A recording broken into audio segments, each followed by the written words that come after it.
formación de pregrado como en la formación posgradual. Entonces, en este momento tenemos la oportunidad de establecer una interacción entre la formación del doctorado en salud de la Universidad del Valle, programas de maestría en salud pública y en epidemiología, y programas de pregrado en fisioterapia y terapia ocupacional. Eh, Básicamente vamos a hacer una aproximación hacia lo que tiene que ver con esos fundamentos de esa evaluación y clasificación, como acercándonos al conocer la herramienta, saber que la herramienta existe, pero para poder plantear un entrenamiento se requiere un espacio un poco mayor de tiempo. Y pues previamente hablaba con Eric que nosotros dentro de este escenario hemos tenido la oportunidad de contar con colaboraciones con el Instituto Nacional de Rehabilitación de México para traer una primera versión virtual del curso de certificación de discapacidad bajo CIF, pero también en este mismo marco incorporamos los elementos del uso de herramientas de evaluación y certificación de discapacidad, no solamente del JUDAS 2.0, sino también el uso de la lista de chequeo, que es como otra vertiente de los criterios de evaluación en el ámbito clínico. Vamos pasando a la siguiente, por favor. Bien, debemos considerar algo y es que la clasificación internacional del funcionamiento de la discapacidad y de la salud, si bien ha sido reconocida desde el año 2001, en el contexto del mundo, se ha partido de la necesidad de hacer una actualización, una revisión de lo que fue su versión previa, donde a partir de la clasificación internacional de deficiencia, discapacidad y minusvalía se hace como una serie de cuestionamientos frente a la forma de concebir, de configurar lo que es la discapacidad en el ámbito de los sistemas sanitarios. Y es por ello que dentro de este ejercicio de cuestionamiento, de críticas a esos mecanismos de clasificación, se plantea que la discapacidad no consiste en una situación lineal, es decir, no podemos ver la discapacidad como una condición característica de una función estímulo-respuesta. ¿Por qué? Porque desde esa perspectiva de la clasificación internacional de deficiencias estaba viendo que la discapacidad era el producto de una enfermedad, ¿sí? Entonces tenía como unos pasos intermedios en los cuales se pasaba por la discapacidad y luego se llevaba a la minusvalía. En ese sentido, cuando se plantea una propuesta de revisión, lo que se espera es incorporar una serie de cambios que involucren una perspectiva más relacional, donde se adoptan los elementos del modelo biopsicosocial que desde 1977 aproximadamente se viene abordando desde disciplinas como la psicología con Engel, en la cual se identifica la posibilidad de analizar cada uno de los componentes del funcionamiento humano desde la perspectiva biológica, psicológica y social. La perspectiva biopsicosocial cuenta con detractores, ¿ya? Porque algunas personas lo que están es interpretándolo desde la perspectiva de seccionar el comportamiento del funcionamiento humano. Pero la idea de los que estamos trabajando con la CIF y con elementos relacionados con modelos biopsicosociales, no es que estamos interesados en cercenar el funcionamiento humano, sino que estamos orientados a identificar la posibilidad de identificar esa interdependencia que hay entre cada uno de los componentes. Eh, yo no cuestiono el modelo biológico. Ya en muchos escenarios el modelo biológico es importante. Por ejemplo, en el ámbito en el cual me vengo desempeñando, pues trabajo de la mano con psiquiatras, con psicólogos clínicos y pues sabemos que para un trastorno psicótico una de las mejores alternativas que puede haber es el tratamiento psicofarmacológico. Esto tiene un gradiente biológico importante. Sin embargo, lo que hay que tener en cuenta es que lo que tiene que ver con el funcionamiento no trasciende únicamente a lo biológico. Tenemos otros elementos que involucran lo psicológico, por ejemplo, todo lo que tiene que ver con la capacidad adaptativa, todo lo que tiene que ver con la forma de adaptarse a una situación problemática, la forma que involucra los procesos de aprendizaje, la cognición, la regulación de las emociones hacen parte de esa otra esfera. Y pues, por supuesto, la esfera social es bastante importante toda vez que nosotros no podemos trabajar únicamente con la persona. En ese escenario tenemos que partir, por ejemplo, de la necesidad de hacer una aproximación desde el punto de vista social que involucra no solamente a cuidadores y familiares, sino también a un grupo de personas que están alrededor de la persona que puede generar mecanismos de apoyo, de soporte emocional que en cierta medida van a trascender en todo lo que tiene que ver con escenarios de la participación social o si lo hablamos desde la perspectiva de nosotros como terapeutas ocupacionales, la participación ocupacional.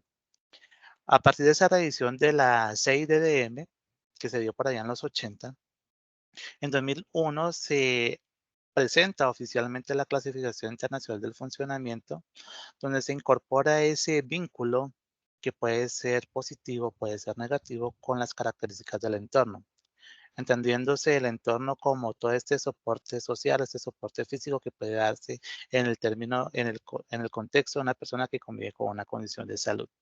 Y es allí donde tendríamos que identificar también los aportes que se hace de el Instituto de Medicina de los Estados Unidos, donde nos ofrecen un modelo, conceptualmente hablando se denomina modelo relacional, en el que incorpora esa visión clásica de lo que esa visión, que responde a la visión clásica de lo que es la interacción entre el sujeto y el entorno que lo rodea. Y ese entorno, pues, como lo decía anteriormente, involucra tanto aspectos físicos como aspectos sociales, donde podríamos identificar la presencia de barreras arquitectónicas, donde podemos encontrar también el efecto de las barreras actitudinales, o incluso lo que tiene que ver con la prestación de los servicios de salud, donde posiblemente nuestras actitudes como profesionales de la salud pueden generar un impacto positivo o negativo en la forma en la cual una persona con una condición de salud puede tomar iniciativa de vincularse o no en una serie de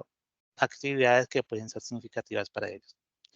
Pero también hay que tener en cuenta que eh, si bien es un instrumento, una clasificación que se presenta hacia el año 2001, se consolida hacia el 2002, 2003. Se planteó la posibilidad de estar en un proceso continuo de revisión y es allí donde se configura la necesidad de revisar qué hacía falta dentro de esta primera versión de la clasificación y pues luego se define a partir de un grupo de trabajo internacional la necesidad de incorporar elementos que no estaban previamente que está relacionado con la infancia y adolescencia. Lo que ustedes están viendo en la pantalla del grupo de trabajo de la OMS para la CIF-IA es básicamente un grupo de expertos que plantea la revisión constante de la clasificación para incorporar otros lineamientos y ese IA corresponde a la infancia y a la adolescencia. A partir de 2011, entonces, esta nueva versión se publica oficialmente y pues hoy en día, pues desde mi perspectiva estoy utilizando más la versión de niños y adolescentes que la versión que inicialmente se presentó. Esto no quiere decir que la cifra original no tenga validez, no, son la misma, sino que en la segunda, en la CIF IA, infancia y adolescencia, tenemos una aproximación hacia el funcionamiento de niños y adolescentes, donde se hace mucho énfasis en todo lo que tiene que ver con las características del juego, con lo que tiene que ver con las demás relacionadas con el juego, todo lo que tiene que ver con la vida académica, con la experiencia y la participación escolar. Entonces, en ese sentido, tenemos la posibilidad de contar con una herramienta que detalla con mayor énfasis todo lo que tiene que ver con esta población que previamente no haya sido incorporada. Mm, Vamos pasando a la siguiente, por favor. Entonces, dentro de todo lo que tiene que ver con la clasificación internacional del funcionamiento, tendríamos que pensar en cómo esto contribuye a los procesos de evaluación y cómo se operacionalizan los procedimientos. Dentro de la imagen que ustedes están viendo allí, estamos viendo como una serie de iconos universales en las cuales se puede reconocer a la población con algún tipo de discapacidad. Realmente en este caso estos iconos no hacen referencia a la discapacidad propiamente dicha. Hace referencia a uno de los conceptos que están incorporados en la clasificación internacional de funcionamiento, que es la eficiencia. Acá vemos que hay una deficiencia auditiva, tenemos limitaciones en la movilidad, tenemos movilidad reducida, personas con una deficiencia visual Y es lo que estamos notando en este caso es cómo se ha adoptado internacionalmente eh, el contexto de la eficiencia como un icono que representa la discapacidad a nivel mundial. Y no está mal, ¿ya? Sin embargo, hay que plantear que en este caso hay una versión limitada a lo que es la experiencia de discapacidad. Entonces nosotros nos podríamos preguntar qué es la discapacidad, ¿sí? Entonces en esta semana que tuve la oportunidad de conversar con uno de mis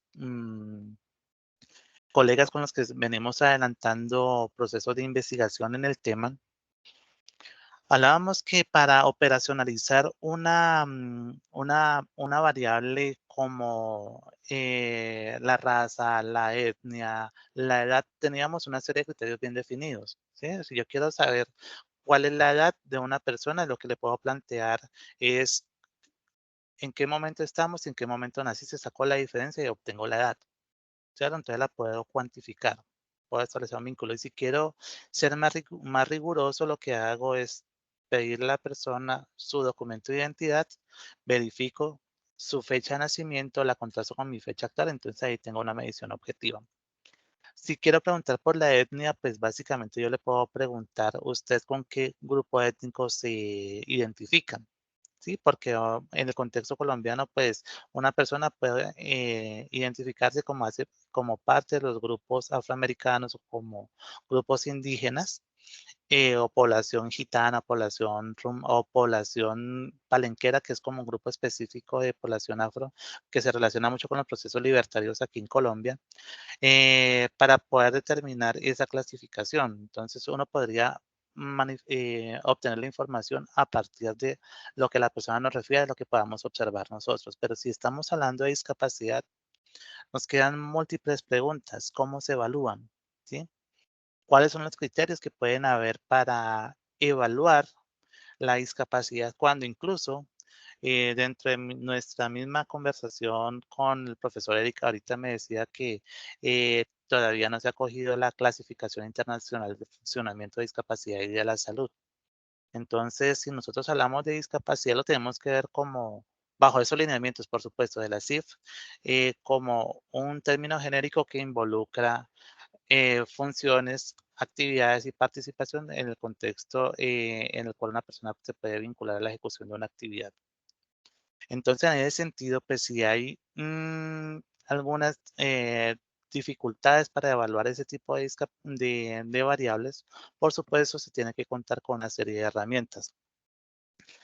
Hay herramientas históricamente empleadas en el ámbito de los servicios de salud. Por ejemplo, en el contexto de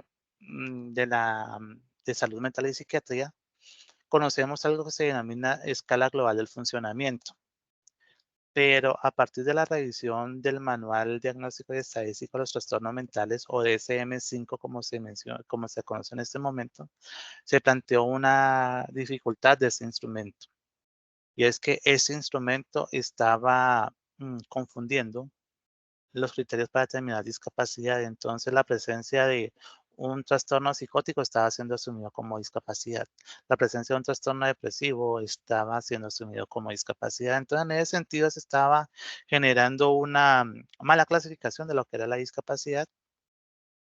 Y a partir de las revisiones que se han hecho del DSM-5 y de la CIE-11, se ha planteado incorporar la taxonomía y el lenguaje que se está empleando con la clasificación internacional de funcionamiento. Eso nos conlleva entonces a nosotros a pensar en que, qué se va a hacer si se va a evaluar la discapacidad, sabiendo que la discapacidad es una variable latente.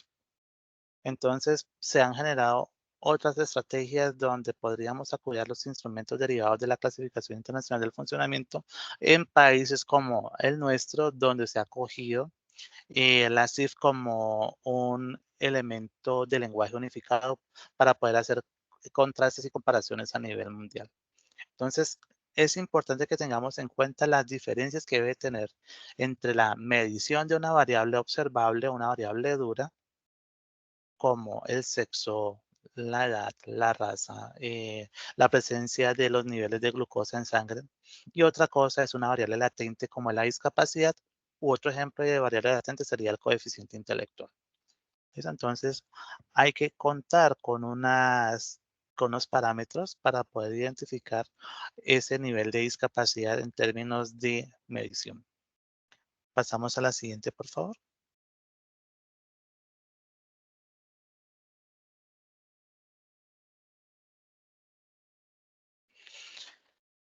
Bien, tradicionalmente en el ámbito de los sistemas sanitarios, estamos hablando de sistemas de salud, salud pública, servicios de rehabilitación, se han abordado dos grandes indicadores. Ya nosotros sabemos de qué fallecen las personas, es un indicador denominado mortalidad, pero también se puede generar un proceso de evaluación en la cual se determina de qué se están enfermando las personas.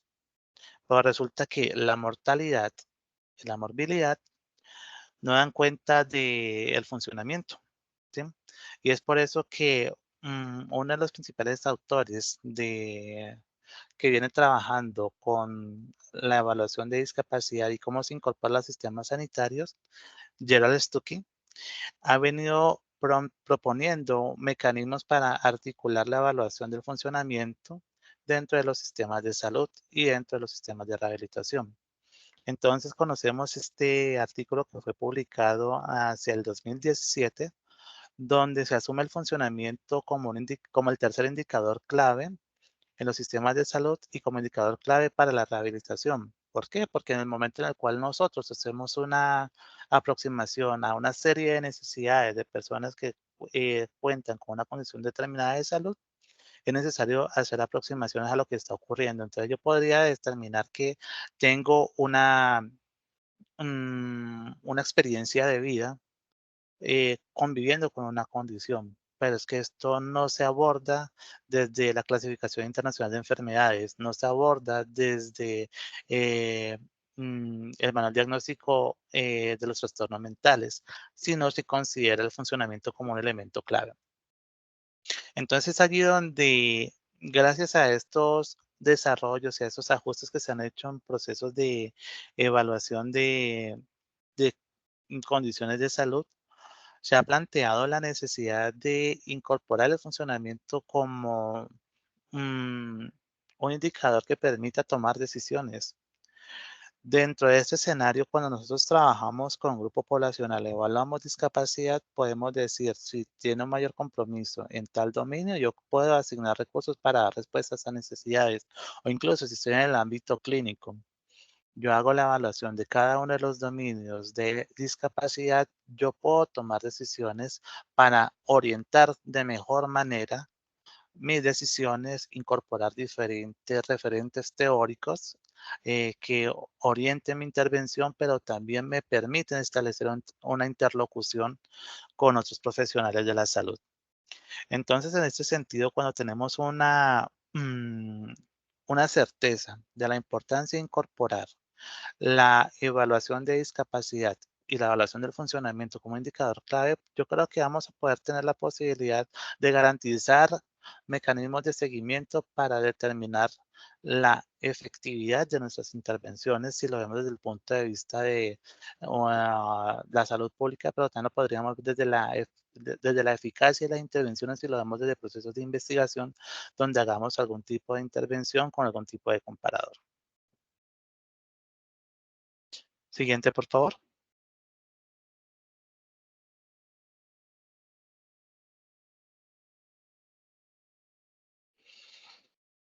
Colombia ha sido uno de los países que ha incorporado la clasificación internacional del funcionamiento dentro de sus procesos formales de certificación de discapacidad. Si bien desde el 2007 o 2008 aproximadamente se usa la cifra en el contexto colombiano, es hasta el 2020 donde se hace un ejercicio de regulación de la normativa para que se garanticen procesos de evaluación y certificación de discapacidad que responda a una iniciativa de establecer vínculos entre la prestación de servicios de salud y las políticas públicas y sociales.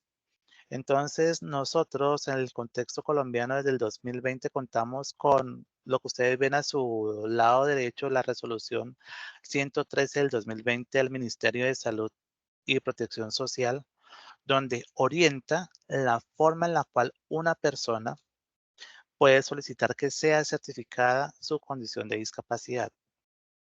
Y esto implica varias situaciones en particular. Esto incorpora, por ejemplo, la necesidad de que la persona que convive con una condición de salud se autorreconozca como una persona con discapacidad y exija dentro de sus derechos, dentro de la garantía de derechos, esa certificación de carácter multidisciplinar. Ya esto quiere decir que la discapacidad de acá no la va a certificar solamente un profesional en terapia ocupacional, un profesional en fisioterapia, un profesional en psicología, o un profesional en medicina física en rehabilitación. No, estamos tratando de hacer un ejercicio interdisciplinar en el cual se pueda establecer un diálogo desde diferentes puntos de vista para dar respuestas o hacer una aproximación a la realidad de la persona que convive con una condición de salud.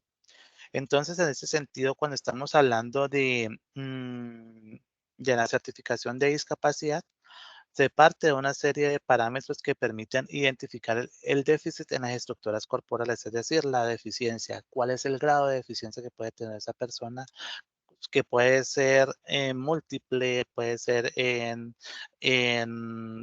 localizado en un segmento corporal, puede ser proximal, puede ser distal, puede ser bilateral, puede ser por ausencia, puede ser por modificación. Entonces hay una serie de criterios que se emplean a partir de los lineamientos de la Clasificación Internacional del Funcionamiento y podríamos hacer una mejor y mayor descripción de la condición de salud en este caso. Pero también se identifican las limitaciones en las actividades y las restricciones en la participación, y es aquí en ese espacio donde me quiero concentrar. ¿Por qué? Porque Judas 2 lo que hace es evaluar limitaciones en las actividades y restricciones en la participación. Entonces, un tip, el primer tip que hay en este caso, o la primera orientación, primera guía que les quiero dar, es que si pensamos en el uso del Judas 2.0 para la evaluación de discapacidad, tengamos en cuenta que no permite evaluar deficiencias. ¿Ya? Para evaluar deficiencias existen los procesos diagnósticos que uno conoce, como una resonancia, como una glucometría, como incluso una prueba de una prueba cognitiva, como el MoCA, como el Minimenta, o pruebas un poco más especializadas como la que aplican nuestros colegas neuropsicólogos. Entonces, con el Judas 2, ¿qué vamos a evaluar? Actividades y participación. Todo lo que se concentra dentro de la dimensión del sujeto como dentro de la dimensión societal, ya la interacción con el entorno en el marco de una serie de intercambios dentro de la vida cotidiana. Entonces, como ustedes cuentan ya con las diapositivas y que seguramente los asistentes la van a pedir, la van a solicitar una copia, en la parte derecha van a encontrar como elementos normativos de dónde, cómo tenemos que hacer el proceso de certificación. En la parte inferior encuentran la página web de nuestro proceso que surge desde el Ministerio de Salud y de la Protección Social. Listo, pasamos a la siguiente, por favor. Ya, y aquí es donde aparece uno de los hitos importantes de la normativa vigente en Colombia. Y es que la certificación de discapacidad se da a través de equipos multidisciplinarios, donde se debe conformar por 3 profesionales y estos tienen que estar certificados y estar registrados en el Directorio Nacional de Certificadores de Discapacidad. Mm, en el contexto colombiano, yo soy certificador de discapacidad. Pero dentro de mi desarrollo profesional, más que dedicarme a la certificación de discapacidad, me he dedicado al proceso de investigación en procesos vinculados con la discapacidad.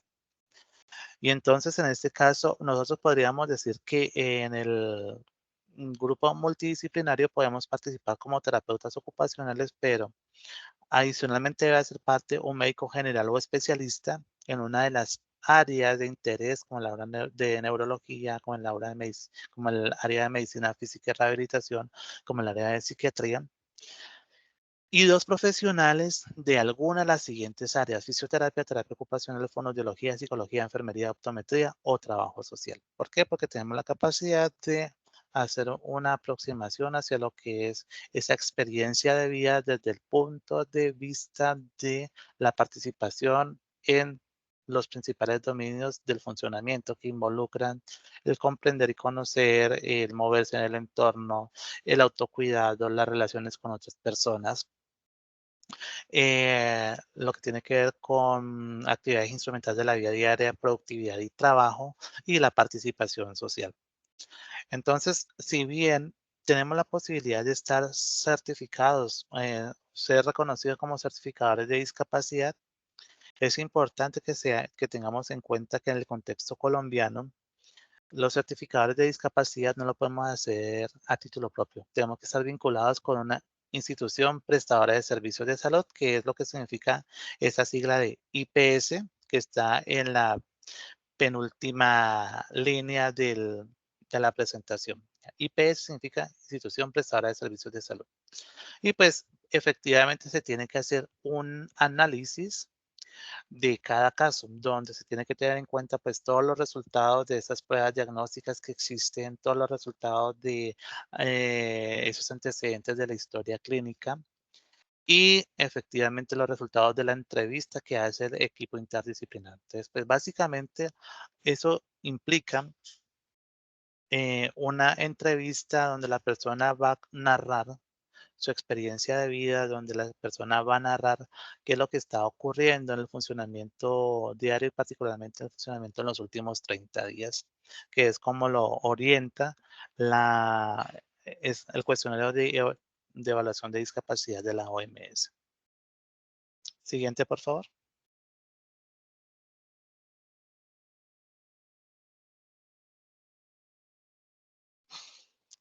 Como les decía,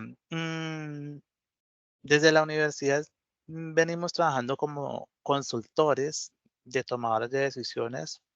Pero uno de los principales ejes misionales de la universidad es la investigación. Creo que esto es a nivel mundial. Y entonces aquí les estoy compartiendo como las experiencias, algunas, no todas, hay varias, de donde quiero destacar pues el primer artículo y el último artículo relacionado con el uso del juez 2 en el contexto de la ciudad de Cali y el contexto de América Latina.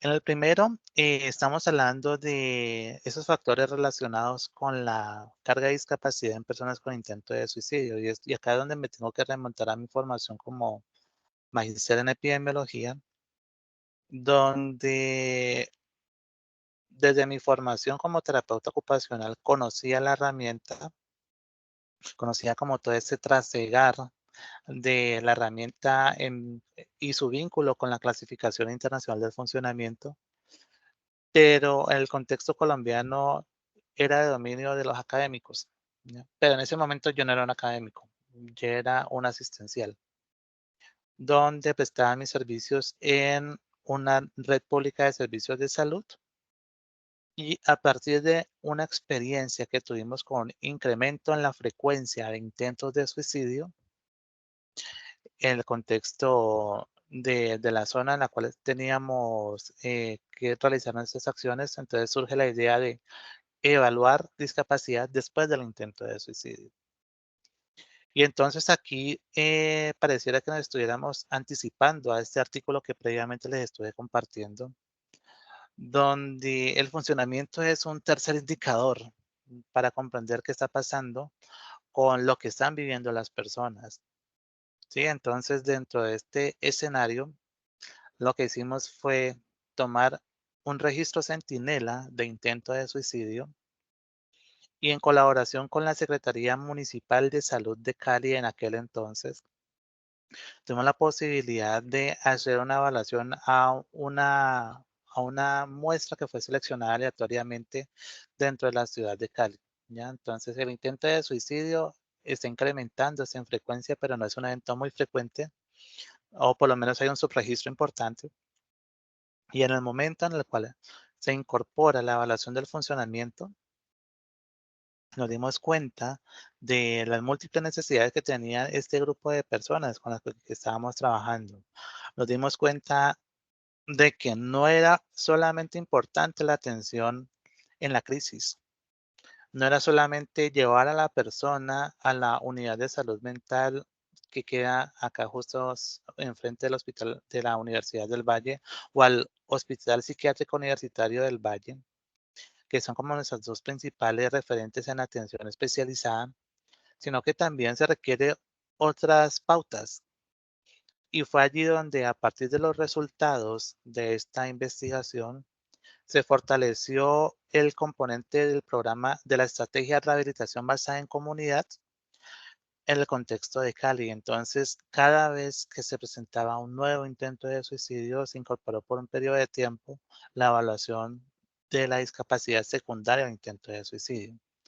Entonces, estamos viendo cómo nosotros si aplicábamos el concepto de los análisis epidemiológicos, veíamos que existía una exposición al intento de suicidio y esa exposición era una constante. Pero teníamos un desenlace, discapacidad. Ya, listo. Entonces estamos viendo que hay un grupo de personas que comete intento de suicidio y pues posiblemente ese como desenlace tuvo una alta carga de discapacidad.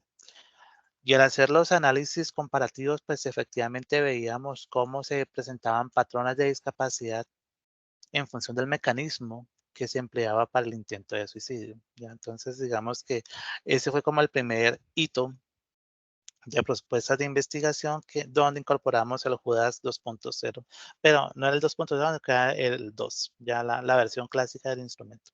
Este instrumento ha sido ajustado y ha sido actualizado en términos metodológicos, posteriormente les estaré contando cómo. La segunda experiencia en investigación que quiero resaltar está relacionada con uno de los principales objetivos de la CIF, medir para comparar, comparar entre condiciones de salud y entre países. Entonces, dentro del proceso de formación doctoral, tuve la oportunidad de adelantar un estudio multicéntrico en el cual queríamos comparar perfiles de discapacidad en personas con trastornos mentales graves. Ya pasamos del intento de suicidio a la categoría más amplia que es el trastorno mental. Entonces, incorporamos la medición de discapacidad con el JUDAS 2.0 en personas con trastorno afectivo bipolar, esquizofrenia y trastorno depresivo mayor. Y como teníamos el antecedente de las sugerencias que estaba dando la actualización del DCM, teníamos un argumento tanto teórico como metodológico para decir la mejor herramienta que vamos a utilizar es el JUDAS 2.0. Por supuesto, vamos a utilizar otros instrumentos para determinar la presencia o no de síntomas actuales o si estos síntomas estaban en remisión. Y tuvimos la oportunidad de evaluar a cerca de 1.100 personas en el contexto de Chile, Ecuador y Colombia, pero de estas fueron 803 las personas que incluimos en los análisis que cumplían con los criterios de inclusión. Entonces, acá lo estamos viendo cómo dentro de la formación posgradual surge la oportunidad de hacer uso de este tipo de herramientas para poder garantizar la generación de conocimiento. Y luego a partir de esto van surgiendo otras experiencias donde se vinculan experiencias con estudiantes de pregrado, donde por ejemplo evaluamos la relación entre rutinas y calidad de sueño y el funcionamiento en estudiantes universitarios. Y se dan cuenta, no solamente lo estamos viendo desde la perspectiva de la discapacidad, también estamos teniendo en cuenta el funcionamiento. Pero también nos dimos cuenta de que en el contexto colombiano no estaba traducida la versión del Judas 2 para niños y adolescentes, entonces nos pusimos en contacto con un grupo de profesionales en Puerto Rico y que hacen parte de una universidad en Estados Unidos que adelantaron un proceso de adaptación del Judas 2 en su versión para adultos, hicieron una versión para niños y la validaron en una población africana, específicamente en Ruanda. Entonces nos pusimos en contacto con ellos y nos dieron la autorización para hacer el uso, bueno, la traducción y adaptación al español colombiano del JUDAS 2.0. Entonces, hoy en día contamos con la licencia para hacer uso de esta herramienta y pues somos los que conservamos los derechos morales y patrimoniales de ese instrumento en su versión en español en Colombia. Pero también este instrumento traducido en la población infantil ha trascendido hacia la prestación de servicios y gracias a esto nosotros estamos evaluando el funcionamiento dentro de una propuesta que se está adelantando en el Hospital Universitario del Valle, que es la Clínica del Buen Trato de la Unidad de Pediatría Social. Y es allí donde a través de un ejercicio interdisciplinario se generan mecanismos de educación interprofesional, donde profesionales de pediatría con especialidad en pediatría social, de neuropsicología, de psicología, de fonoaudiología, de terapia ocupacional, de trabajo social, y año a año participan profesionales que están haciendo la especialización en medicina forense. Tenemos la oportunidad de conversar alrededor de lo que son las necesidades de población con diagnóstico de maltrato infantil. Es decir, que trabajamos con niños que tienen este diagnóstico y pues en este caso damos respuesta a las necesidades de niños, tanto hombres como mujeres, que tienen el diagnóstico de maltrato infantil en cualquiera de sus vertientes, que puede ser negligencia, maltrato físico, maltrato psicológico o en los casos que son más complejos de agresión sexual.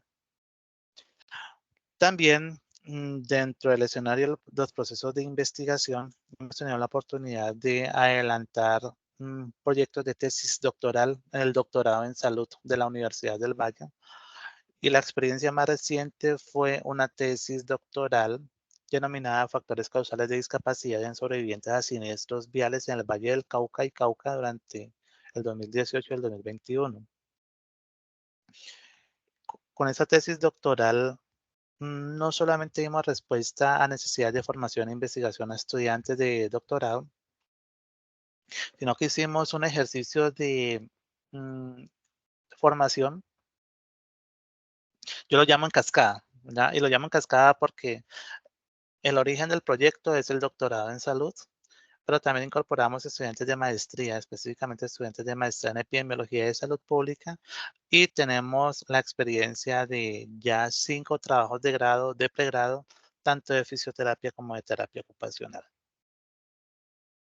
Y nuestro más reciente reto es incorporar esos elementos de la evaluación de la carga global de enfermedad en el adulto superviviente al cáncer infantil en Cali. Estamos en la consolidación del protocolo de tesis doctoral, donde a través de la formación de una estudiante que su formación de base es enfermera, está incorporando los lineamientos para evaluar el funcionamiento y discapacidad con el JUDA 2.0. Aquí aparece un elemento importante y nuevamente retomo el artículo que les estaba refiriendo anteriormente. Y es que conocemos que en el ámbito de los sistemas de salud se establecen mediciones econométricas relacionadas con la morbilidad y con la mortalidad. Uno de los indicadores clásicos fuertemente conocidos en el ámbito de la toma de decisiones son los años de vida ajustados en función de discapacidad o ABAT, ¿sí? Que hacen parte de los AVISA, que son los años de vida saludables potencialmente perdidos. Sin embargo, esos indicadores econométricos tienen una limitación y es que dan cuenta de un histórico y se fundamentan en ponderaciones para decir cuántos años se han perdido potencialmente por discapacidad, si yo tengo o no tengo una condición de salud. Y pues en el caso del cáncer es una de las principales causas de años perdidos por discapacidad a nivel mundial. Pero ¿qué queremos mostrar un poco con esa propuesta de tesis doctoral? Es que la medición bajo esas terminologías se quedan cortas. ¿Sí? La morbilidad no es suficiente para determinar un impacto importante sobre la calidad de vida de unas personas que en este caso son supervivientes de cáncer infantil. Entonces pensemos en un grupo de personas que en este momento son adultos, pero que tuvieron un diagnóstico de cáncer hace aproximadamente 15, 20 años. Entonces, dentro de este escenario de colaboración que tenemos entre dependencias de la Universidad del Valle, establecimos un vínculo con una organización o con una estrategia de recolección de información que es el Registro Poblacional de Cáncer, que lo que hace es tomar la información de las personas que han sido diagnosticadas y empieza a hacerle un seguimiento. Pero no es solamente una iniciativa desde la Universidad del Valle, sino que también estamos incorporando un vínculo con una de las clínicas privadas de cuarto nivel que hay en Cali, que también tiene su sistema de registro de información que se denomina Vigicáncer, entonces donde se hace todo ese seguimiento de vigilancia epidemiológica. Y tenemos otros retos relacionados con investigación, pero quiero llegar a una segunda conclusión, y es que los instrumentos derivados de la CIF y el JUDAS 2 no son exclusivos del ámbito de la rehabilitación, no son exclusivos del ámbito de los sistemas de salud, no son exclusivos de los terapeutas ocupacionales, fisioterapeutas, fonoaudiólogos y profesionales especialistas en medicina física y rehabilitación. Hoy en día estamos interactuando con psicólogos, con enfermeras, con trabajadores sociales e incluso con educadores que tienen la formación y están comprendiendo que la discapacidad va más allá de la experiencia vivida con una condición de salud determinada, con un proceso de atención en salud, con un proceso de rehabilitación funcional. Entonces estamos teniendo en cuenta como otras esferas de la vida en las que estamos aproximándonos a la necesidad de las personas con las cuales hoy en día estamos trabajando. Finalmente, eh, nos permite establecer procesos de interlocución y de comparación de los perfiles. ¿Sí? Entonces, como les decía, en la experiencia de la comparación entre los tres países, no solamente comparamos los tres países, comparamos condiciones de salud. Identificábamos que las personas con trastorno afectivo bipolar podían llegar a tener menos carga de discapacidad que las personas con trastorno depresivo mayor. ¿Sí?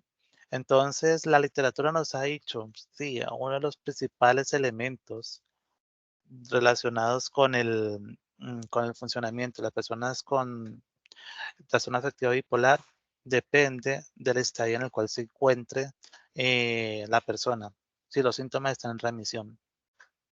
Sabemos que la literatura nos ha dicho que la presencia de de trastornos depresivos, de síntomas depresivos, altera significativamente el nivel de participación de una persona en un contexto cotidiano. Pero la pregunta es, ¿se ha cuantificado? ¿Se ha establecido la magnitud? ¿Sí? Hay críticos que dicen que la discapacidad efectivamente no se puede medir.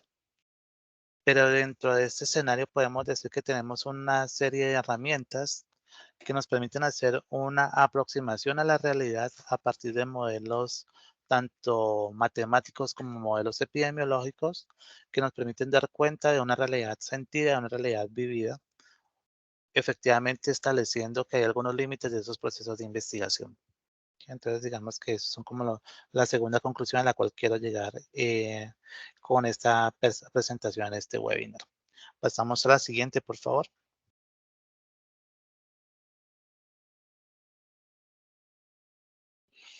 Bien, este es la presentación del instrumento del cuestionario para la evaluación de discapacidad de la Organización Mundial de la Salud. Se va a conocer a nivel mundial como JUDAS 2.0. Hay una versión previa que es JUDAS 2 en números romanos, pero esta versión fue actualizada. Tenía algunos problemas metodológicos en la parte de la sistematización de la información, de cómo establecer ponderaciones y efectivamente lo que se hizo fue un reporte para poder garantizar un mayor y mejor dominio. Los editores son Houston, Costanheck, Caterham y REM. Y es una herramienta que, como lo dije anteriormente, está derivada de la clasificación internacional del funcionamiento, donde nos va a dar cuenta de lo que es actividad y participación. Y surge a partir del consenso de expertos. ¿Ya? ¿En qué consiste esto? Se tomó la CIF que es una versión extensa, se analizaron las más de 1000 categorías relacionadas con el funcionamiento y se sugirieron una serie de dominios conformados por inicialmente 96 ítems.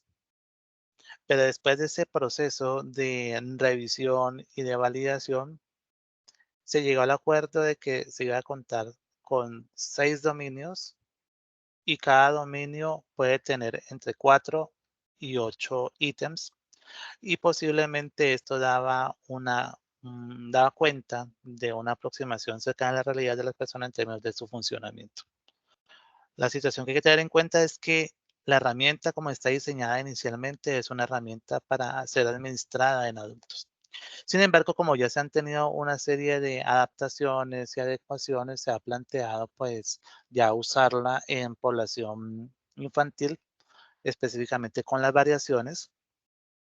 Y pues en el caso de la experiencia que previamente les conté que tenemos de haber hecho la traducción y adaptación al español colombiano, está la versión de Judas para niños, que es una adaptación de esta, ya que la desarrollaron autores de Puerto Rico y de Estados Unidos.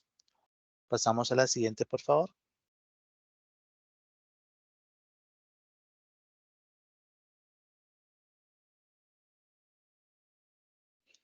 Bien, ustedes acá están viendo una imagen de lo que es el instrumento obtenida desde la página web de la Organización Mundial de la Salud. Ustedes quieren hacer uso y explorar la herramienta, pueden acceder a la página web que tienen en el encabezado y podrán encontrar el manual, que es el que están viendo ahí. El manual está traducido. Lamentablemente hicieron un ajuste de la metodología, pero no hicieron el ajuste dentro de la sintaxis para hacer los análisis en el software estadístico SPSS. Entonces, por eso es importante conocer cómo se hace la ponderación interna con cada uno de los dominios. Pero les decía también al inicio que para dominar ampliamente la herramienta, pues hay que hacer un curso que trasciende las 2 horas de un webinar. Ya por experiencia propia, dentro de mi proceso de formación, lo que fue el curso de CIF duró 16 horas sincrónicas y otras 16 horas de trabajo independiente. Y lo que tuvo que ver con el Judas 2 fueron 12 horas de horas sincrónicas, más cerca de 20, porque acá teníamos que administrar muchas veces el instrumento para tener la competencia adquirida. Pero también dentro del proceso de certificación de reconocimiento como certificado de discapacidad, tuvimos que hacer otro curso, que este duró alrededor de 4 semanas, donde nos exigen alrededor de 8 horas semana para poder obtener la condición de certificadores. Entonces, si ustedes desean hacer una aproximación, pueden acceder a esta página web que se está visualizando en la pantalla y pues ahí está como toda la información y los instrumentos y también está el manual. Pero efectivamente considero importante los procesos de formación. Pasamos a la siguiente, por favor.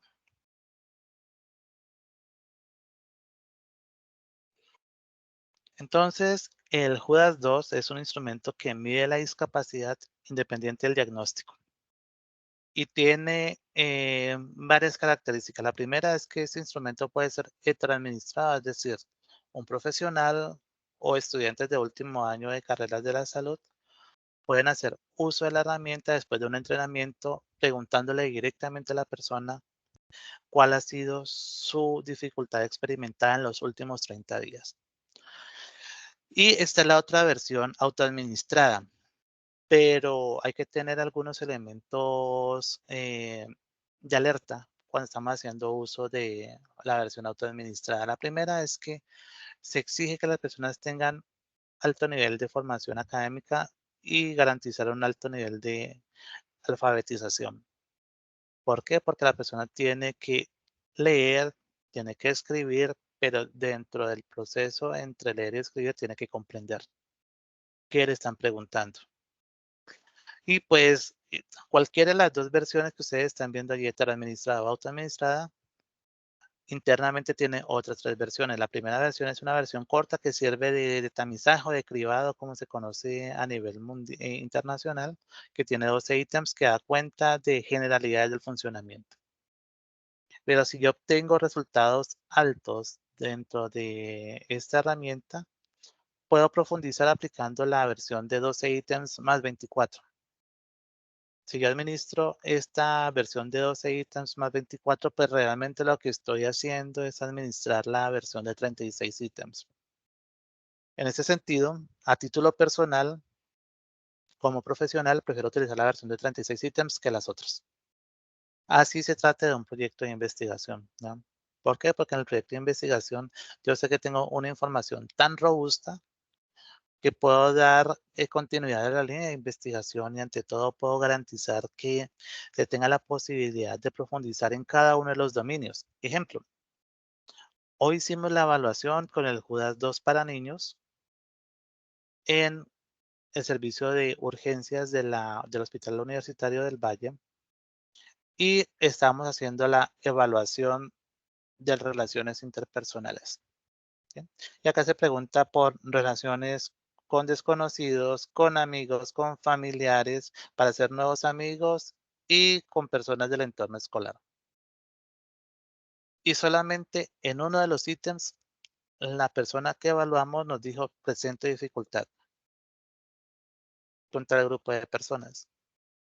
Pero solamente ese ítem ya nos dio para una discapacidad leve. ¿Sí? A pesar de que ella calificó que la discapacidad con esta persona era moderada. Entonces lo que se hizo fue hacer la evaluación, se hizo la ponderación y bueno, esto contribuyó a consolidar la información de la historia clínica.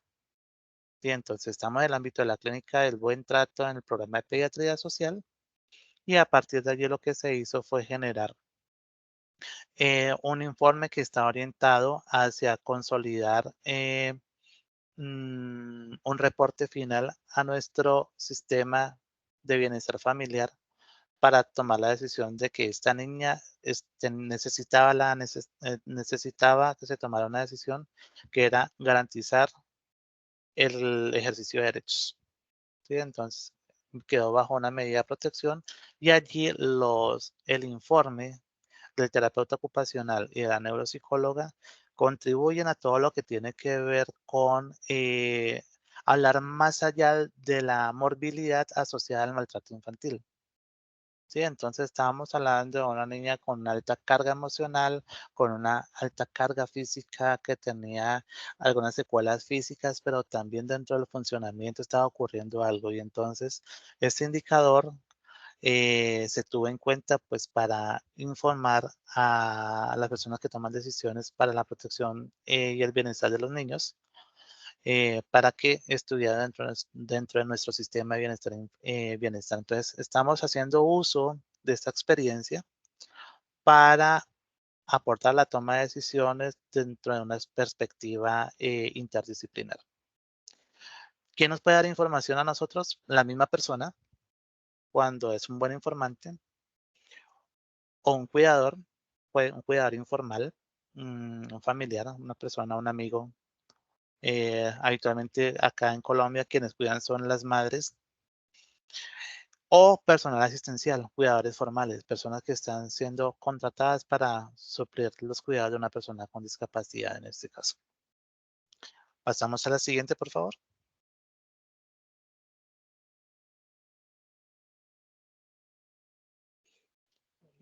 Le das doble clic, por favor.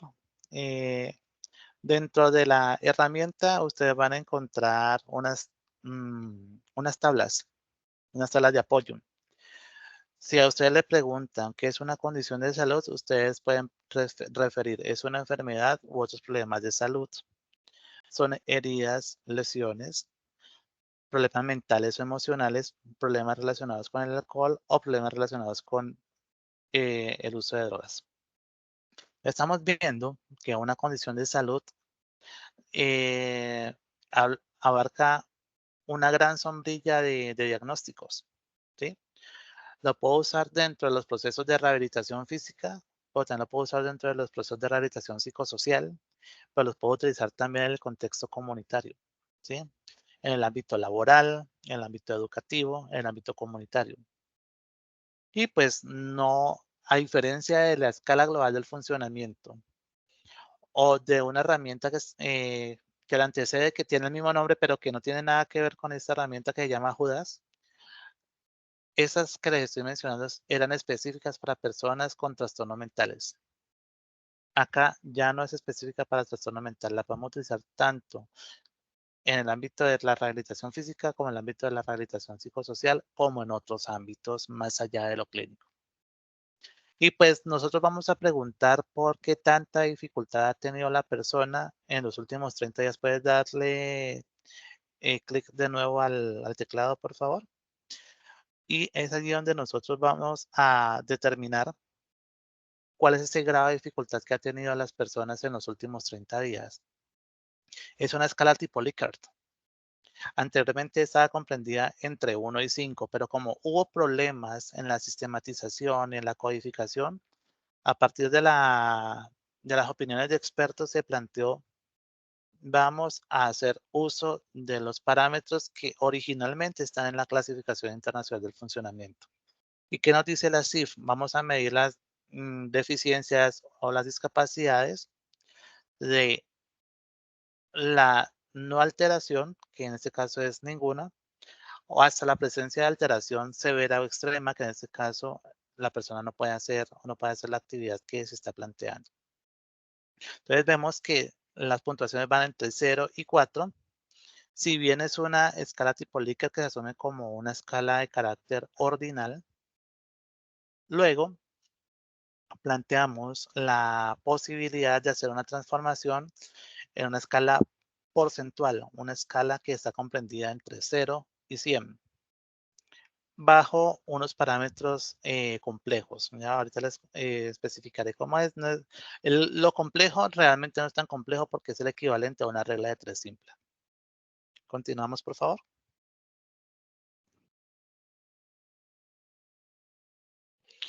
Entonces, como les decía, esta herramienta les va a dar cuenta de limitaciones en la actividad y restricciones en la participación, y está conformado por 6 dominios. Esos dominios son el dominio 1, comprensión y comunicación, que va desde el hecho de memorizar hasta seguir una conversación y recordar algunas cosas.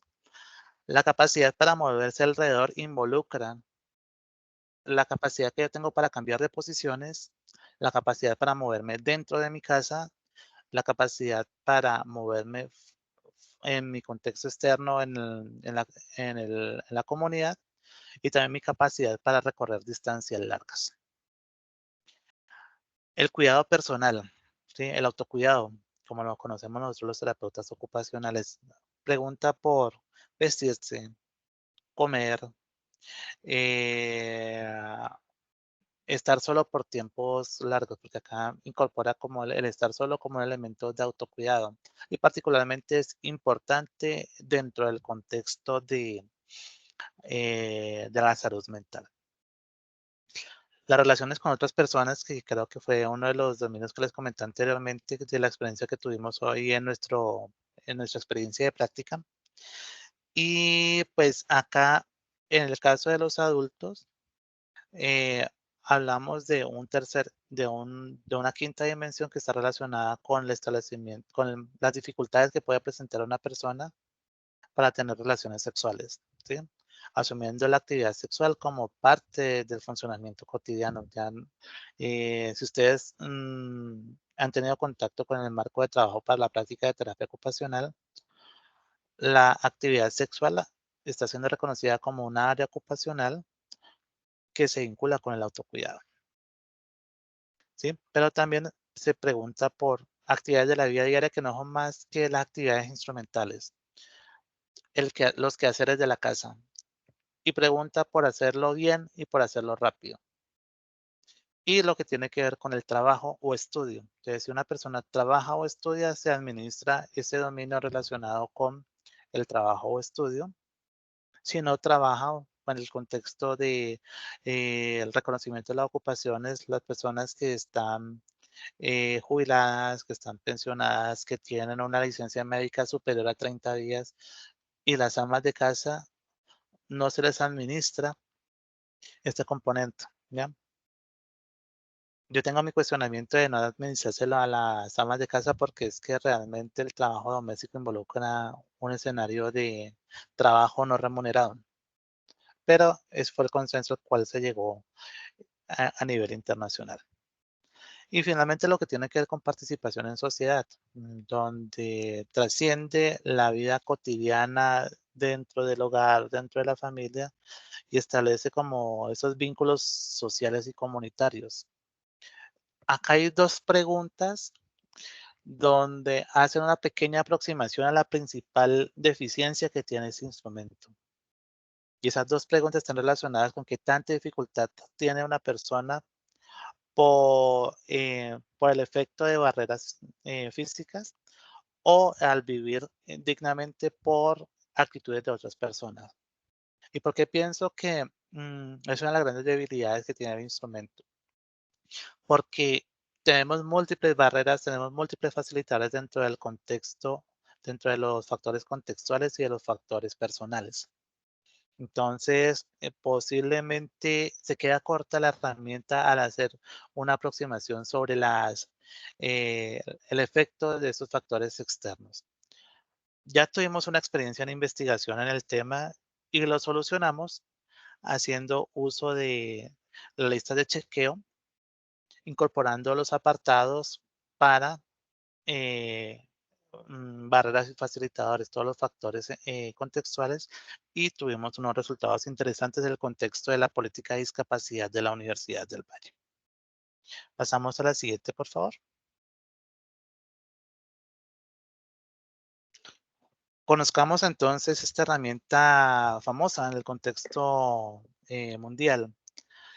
Este es el primer dominio. Acá ustedes están viendo que es la versión autoadministrable, es decir, es la que yo le entrego a la persona.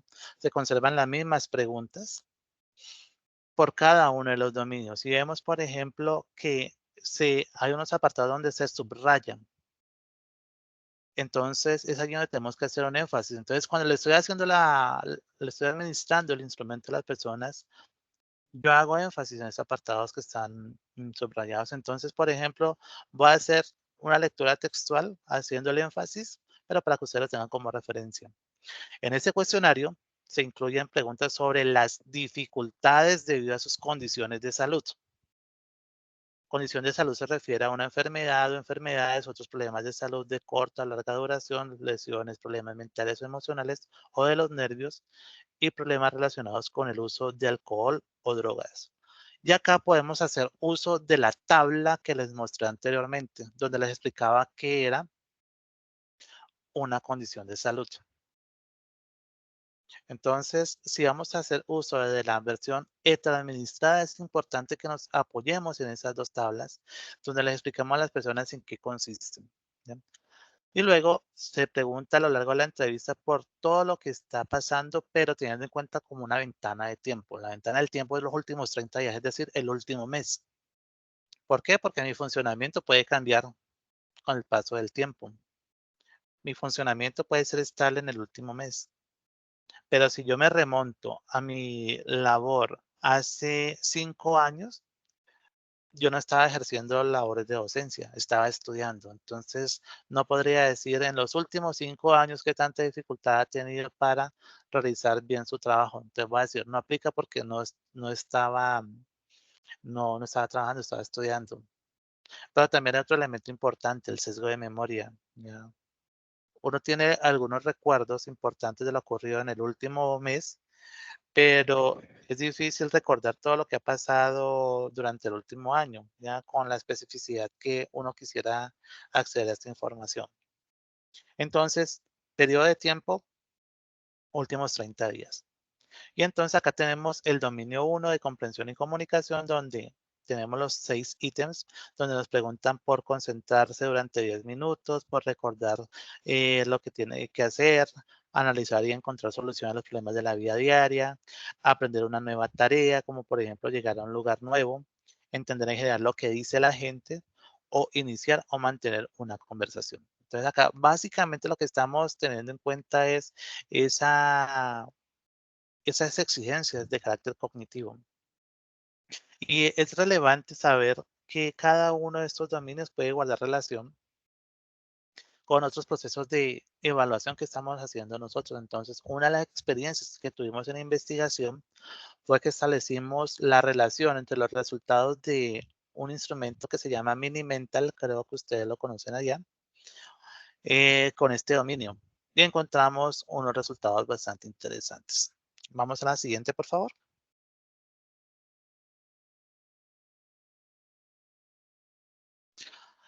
El dominio 2 está relacionado con la capacidad para movernos en el entorno. Y entonces preguntan por estar de pie durante largos periodos de tiempo, por ejemplo, 30 minutos, ponerse de pie cuando estaba sentado, moverse dentro de su casa, salir de su casa o andar largas distancias como 1 kilómetro o algo equivalente.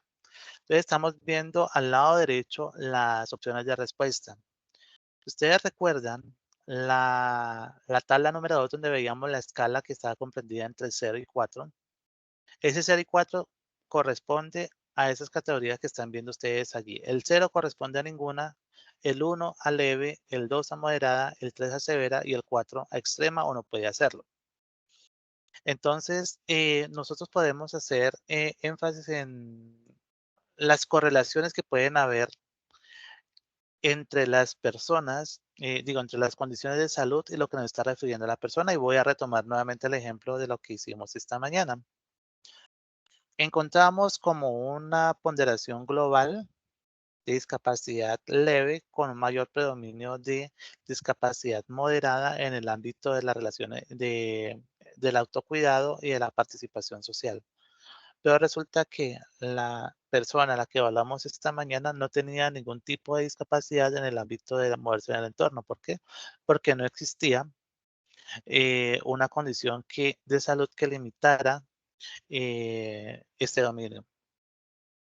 Pero también dentro de los ejercicios de formación en análisis cuantitativo de datos de estudiantes del programa académico de terapia ocupacional, esta semana tuvimos la oportunidad de que los estudiantes evaluaran a una persona conocida y una de las estudiantes me preguntó, profesor, la persona que evalué tiene dos diagnósticos, tiene epilepsia y tiene síndrome de Down, pero no tiene ningún tipo de dificultad para moverse en el entorno, pero realmente no lo hace.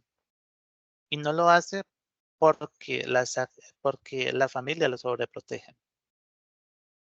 Entonces le decía a mi estudiante, entonces correlacionen el diagnóstico y correlacionen lo que está midiendo el instrumento. La problemática es del niño, el niño tiene capacidad para hacerlo. Ya no era un niño, era un adolescente, era un adulto, me- realmente. Entonces, esa persona puede hacerlo, sí. Se mueve dentro de su casa, sí. Cambia posiciones, sí. Si está acompañado por alguna persona, ¿puede salir de la casa? Sí. Entonces, en este caso, lo que estábamos viendo es que las dificultades que estaba presentando no están relacionadas con la persona, sino con las actitudes de las personas que se miden en el dominio 6. Entonces, la orientación que le di al estudiante es, en ese caso, la persona no presenta ninguna dificultad.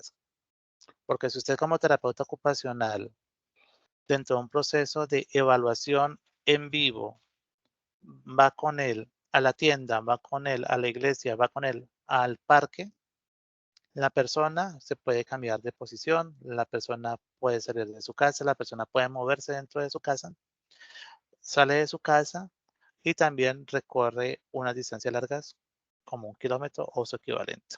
¿Ya? Entonces, en ese sentido, garantizamos que dentro del proceso de formación de nuestros estudiantes tengan la capacidad de hacer ese análisis discriminativo del dominio en función de la presencia de la condición de salud y por eso es importante saber evaluar también la presencia de deficiencias. En lo concerniente actividades relacionadas con el cuidado personal, pues se pregunta por la base de todo el cuerpo, vestirse, comer o estar solo durante unos días. Entonces, continuemos con algunos ejemplos. Dentro del proceso de evaluación que tuvimos la oportunidad de hacer esta semana en el escenario de prácticas en el ámbito psicosocial, estábamos evaluando a una persona y dentro del cuidado personal la puntuación nos dio cerca de 10. Entonces estamos hablando de una discapacidad leve. Pero una persona que se lava, que se baña todo el cuerpo, que se viste y que come sola. Pero puntuó que no puede estar sola por unos días, ¿sí? Por su condición de salud que involucra un trastorno depresivo. Entonces, uno entiende, bajo la lógica de ese análisis, ah, ese razonamiento ocupacional, ese razonamiento clínico de qué es lo que está pasando y por qué una persona a partir de un solo ítem puede presentar una discapacidad leve. Y pues efectivamente uno puede ir haciendo un ejercicio, un abordaje eh, disciplinar o interdisciplinar para hacer el acompañamiento y la gestión del caso. Vamos a la siguiente, por favor.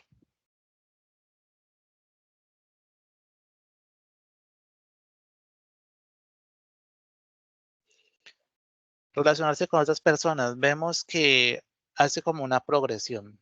Desde personas que no conoce, mantener una amistad, llevarse bien con personas cercanas a ella, hacer nuevos amigos y finalmente tener relaciones sexuales. En escenarios como nuestra Latinoamérica, hablar de la sexualidad en un proceso todavía sigue siendo un tabú. Entonces, es importante que dentro del proceso de evaluación que uno esté realizando, tenga la posibilidad de generar ese ambiente de confianza. ¿Sí? Entonces, yo le puedo preguntar a la persona qué tanta dificultad tiene usted para relacionarse con personas que no conoce, para mantener una amistad, para llevarse bien con personas cercanas a usted, para hacer nuevos amigos. Y finalmente, si veo que la persona está muy rara, le puedo preguntar, ¿tienes pareja? Sí, no. Entonces, si no tiene pareja, se le pregunta si ha tenido una vida sexual activa, si ha tenido pareja. Y si tiene pareja, pues se le pregunta que si en este momento presenta dificultades para tener relaciones sexuales. Y pues en este caso, la persona va a indicar si es ninguna, si es leve, si es moderada, si es severa o si es extremo. Nos hemos encontrado con situaciones que donde tenemos que hacer un preámbulo y las personas cuando entran en confianza establecen esa relación terapéutica, responden sin ninguna problemática. ¿Sí? Nos vamos a todo lo que tiene que ver con actividades de la vida diaria, que es el dominio 5, parte A, que es lo que para nosotros como terapeutas ocupacionales son las actividades instrumentales de la vida diaria y particularmente en los quehaceres de la casa, los quehaceres del hogar. Entonces le pregunta, ¿qué tanta dificultad tiene usted para cumplir con sus quehaceres de la casa? ¿Qué tanta dificultad tiene para realizar bien los quehaceres de la casa? Para acabar todo el trabajo de la casa que tiene que hacer y para acabar sus quehaceres tan rápido como era necesario. Acá tenemos la primera parte, ¿sí? Entonces, eso se le administra a todas las personas, ¿sí? Si es una persona que, si es una persona que no realiza quehaceres de la casa, se le pregunta por la capacidad, más no por el desempeño. Pero entonces uno le pregunta, ¿pero usted podría eventualmente hacer los quehaceres de su casa? ¿Se queda solo, por ejemplo, puede preparar un alimento, puede tender su cama? Entonces la persona se pone en la situación y efectivamente le va a decir, ah, no, sí, no tendría dificultad alguna. ¿Listo? Entonces, esos son los dominios que tenemos en este caso. Pasemos a la siguiente, por favor.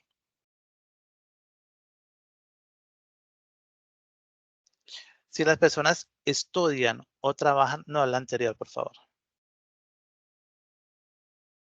Se hace uso de este componente que está relacionado con la vida productiva. Y eso se administra a personas que estudian, trabajan y el trabajo puede ser remunerado o no remunerado. Entonces, se puede plantear qué tanta dificultad tiene para llevar a cabo el trabajo diario, las actividades escolares, para realizar bien las tareas más importantes de su trabajo de la escuela, para acabar todo el trabajo que necesita hacer, para acabar su trabajo tan rápido como era necesario. Entonces, aquí aparece la posibilidad que tiene uno para ir haciendo una aproximación a las diversas facetas del comportamiento ocupacional. Y pues las actividades productivas no dejan de ser importantes para nosotros como terapeutas ocupacionales. Entonces es posible que sí, que ustedes hagan la evaluación, insisto, si es una persona que no trabaja, una persona que está con una licencia por más de 30 días, si es una persona que es ama de casa, o sea, una persona que está pensionada o jubilada, no se administra esta parte. Pero si es una persona que está en licencia médica, pero la licencia médica es de los últimos 15 días, vamos a administrarla. Y seguramente lo que nos va a decir es que el perfil de productividad es extremo, no puede hacerlo. Por algo está con la licencia médica con incapacidad, lo llamamos aquí en Colombia. Entonces, en ese caso, uno sí tiene que preguntar esa licencia médica, ¿hace cuánto fue? ¿Ya? Y uno puede elaborar un perfil completo. Vamos al último dominio, por favor, a la siguiente diapositiva. Y vemos los elementos de la participación social y como les decía, vamos haciendo una transición de lo más individual, como memorizar, como comprender, como recordar, cómo moverme dentro de mi casa, cómo bañarme, cómo comer, cómo estar solo, cómo salir de la casa, cómo llevármela bien con mis amigos, cómo tener relaciones sexuales, cómo trabajar, cómo encargarme de actividades de la casa, a lo que tiene que ver con la vida social y comunitaria. Y pues uno empieza con ese preámbulo de qué es la participación social. Decirles que es participar en actividades comunitarias como fiestas, actividades religiosas, juntas de acción comunal, veedurías, grupos de apoyo. Y entonces ya empezamos a preguntarle cuánta dificultad ha tenido para participar al mismo nivel que el resto de las personas en actividades de comunidad, por ejemplo, fiestas, actividades religiosas u otras. Entonces la persona va a decir, si yo me comparo con las personas de mi edad y de mi entorno que van a fiestas, actividades religiosas, pues yo te puedo presentar una discapacidad o una dificultad leve, moderada, severa o extrema. Pero también aparece la segunda pregunta, donde les decía que se subsana una de las principales limitaciones que tiene el instrumento, es que pregunta por barreras o obstáculos. ¿Cuánta dificultad ha tenido debido a barreras o obstáculos eh, existentes en su alrededor o entorno? Entonces la persona puede preguntar qué es una barrera. Y entonces, por ejemplo, uno puede especificar, no, si usted está utilizando una tecnología de apoyo para la movilidad como bastón, muletas, una silla de ruedas, ¿qué tanta dificultad tiene usted por la carencia de rampas o por la presencia de escalones? ¿Ya? Entonces uno puede especificar allí. Y la siguiente está relacionada con actitudes que pueden tener otras personas para uno vivir con dignidad o respeto. La siguiente pregunta está relacionada con el tiempo, pero dentro del ejercicio de traducción que hicieron en la OMS se presentó un error en lo que tiene que ver con la traducción, porque a uno le preguntan cuánto tiempo ha dedicado para dedicarle a su condición de salud o a las consecuencias de la misma. Y si yo le pregunto por tiempo, ustedes me pueden decir, no, 2 horas, 3 horas, un día, 2 días, una semana.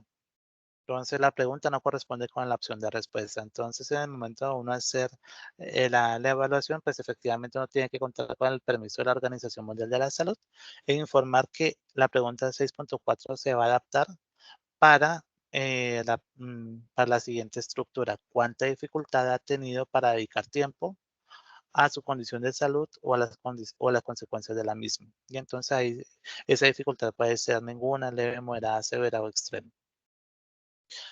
Lo otro es cuánto ha afectado emocionalmente su condición de salud. Ningún. He tenido afectaciones, sí, ¿qué tanto? Ninguna, leve, moderada, severa o extrema. ¿Qué impacto económico ha tenido sobre o su familia sobre gracias a su condición de salud? Y puede ser ninguna, leve, moderada, severa o extremo. ¿Cuánta dificultad ha tenido usted o su familia debido a su condición de salud? Y esto es una pregunta más global, más genérica. Entonces la persona también va a responder ninguna leve, moderada, severa o extrema. Y finalmente, cuánta dificultad ha tenido la persona para realizar cosas que le ayuden a relajarse o disfrutar, y también puede manifestar esas opciones. Hay tres preguntas adicionales que no contribuyen a la ponderación del Judas 2 al perfil de discapacidad, sino que son unas preguntas más de caracterización. Y ahí se indaga por, en promedio, cuántos días ha presentado estas dificultades, o en promedio, cuántos días ha percibido menos dinero, o en promedio, cuánto tiempo ha percibido estas dificultades. Entonces la persona les va a decir, no, 10 días, no, 15 días, no, 30 días, todo el mes. Entonces, pues efectivamente, la ventana máxima son esos 30 días. Entonces es importante que tengan en cuenta que hay que conocer cada una de esas preguntas que están contenidas en cada uno de los dominios para poder hacer esa aproximación a las personas con las cuales estamos trabajando. Siguiente, por favor. Entonces, ustedes se van a preguntar cómo se utiliza, entonces, cómo se analizan. Tenemos dos opciones. La primera, la puntuación simple, que es básicamente tomar el promedio, y el promedio que más se acerque a 0, a 1, 2, 3 o 4, pues nos determina cuál es el grado de discapacidad por cada dominio. Sin embargo, para efectos de replicabilidad y de comparabilidad, sugiero utilizar la puntuación compleja, la segunda versión, que es básicamente uno lo que hace es que uno toma dominio por dominio. Entonces, digamos que tenemos una persona que puntuó en el primer dominio, que son 6, leve en todo. Entonces, yo hago la sumatoria. Entonces, como es leve, equivale a 1. Y son 6, entonces acá tenemos 6 puntos. ¿Cuál es la puntuación máxima que hay en ese dominio? 24. 6 por 4, 24. Entonces yo puedo dividir cuánto es 6 entre 4, entre 24, perdón, y ese resultado lo voy a multiplicar por 100.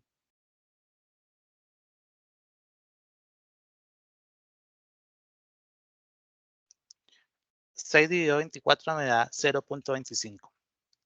Y 0.25 lo multiplico por 100 y me va a dar 25. He convertido una escala tipo Likert de 0 a 4 en una escala porcentual entre 0 y 100. Y entonces, ya cuando sé que esa persona tiene 25 puntos de discapacidad en el dominio 1, entonces ya sé que ese dominio ya no va a ser leve, sino que va a ser moderado. Ya entonces se han establecido puntos de corte desde la misma Organización Mundial de la Salud. Y esos puntos de corte corresponden a los parámetros de la Clasificación Internacional del Funcionamiento. Eso quiere decir que si yo tengo una persona que tiene una puntuación entre 0 y 4, esa persona no tiene ninguna discapacidad, es decir, tiene un funcionamiento óptimo. Si tiene entre 5 y 24 puntos, va a tener una discapacidad leve. Si tiene entre 25 y 49 puntos, va a tener una discapacidad moderada. Si tiene entre 50 y 95, va a tener una discapacidad severa. Y si tiene entre 96 y 100 puntos, tiene una discapacidad extrema. Entonces, eh, todos los parámetros que se han definido para la evaluación de discapacidad con esta herramienta se fundamentan en lo que nos dice la Clasificación Internacional del Funcionamiento de la Discapacidad y de la Salud. Vamos a la siguiente, por favor.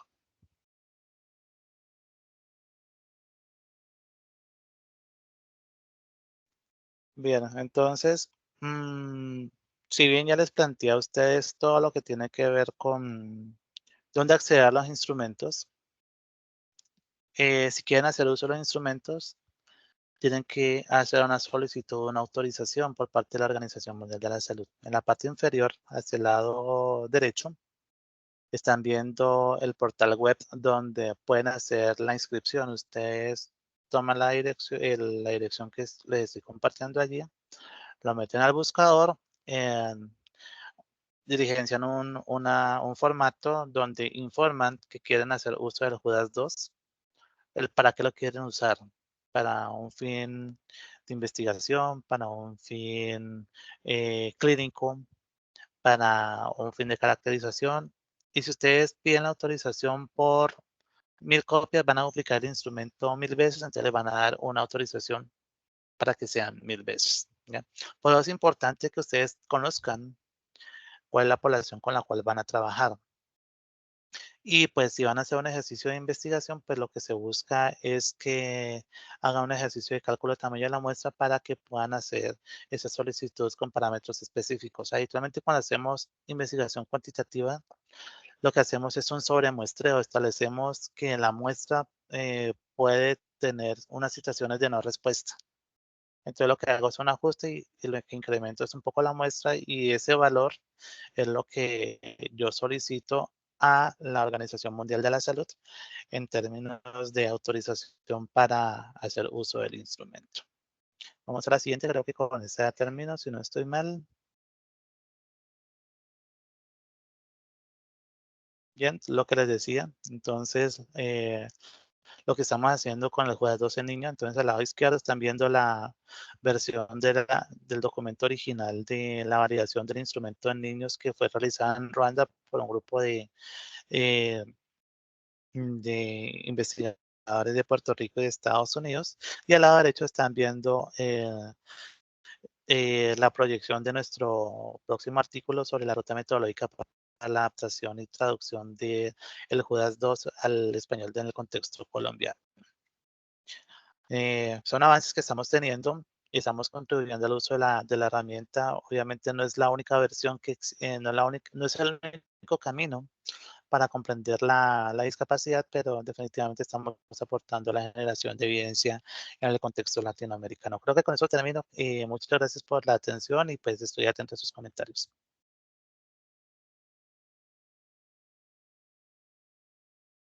Ok, perfecto. Muchas gracias, profe Elvis. A partir de ese momento vamos a empezar con el periodo de preguntas.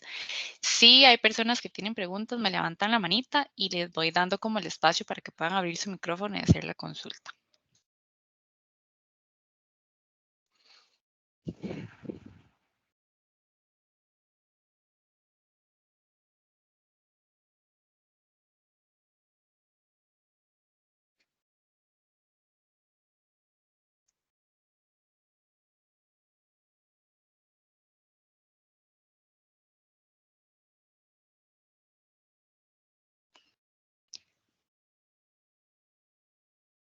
Bueno, creo que nadie tiene consultas.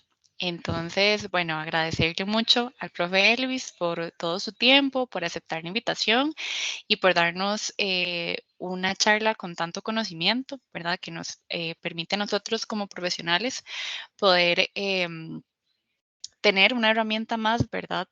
Para poder utilizar en nuestros pacientes, usuarios, clientes y dar un mejor proceso de intervención a ellos.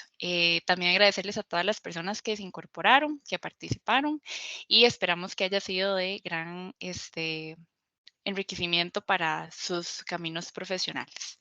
Sin más entonces, que tengan una muy, muy linda tarde. Creo que por acá el profe nos va a dar la oportunidad de compartir el material, ¿verdad? A los participantes de la Sí, por presentación. supuesto, claro, ustedes pueden hacer uso de ello, pues no es conocimiento propiamente mío, yo creo que es conocimiento de todos. Entonces, pues, si hacemos investigaciones para divulgarlo, entonces, con el mayor de los gustos pueden compartir la presentación. Muchísimas gracias. Entonces nosotros entre hoy y mañana vamos a estárselas haciendo llegar y que tengan una muy, muy linda tarde. Muchas gracias por todo, profe Elvis. Que tengan muy linda tarde también. Bueno, buena tarde para todos, hasta luego. Hasta luego.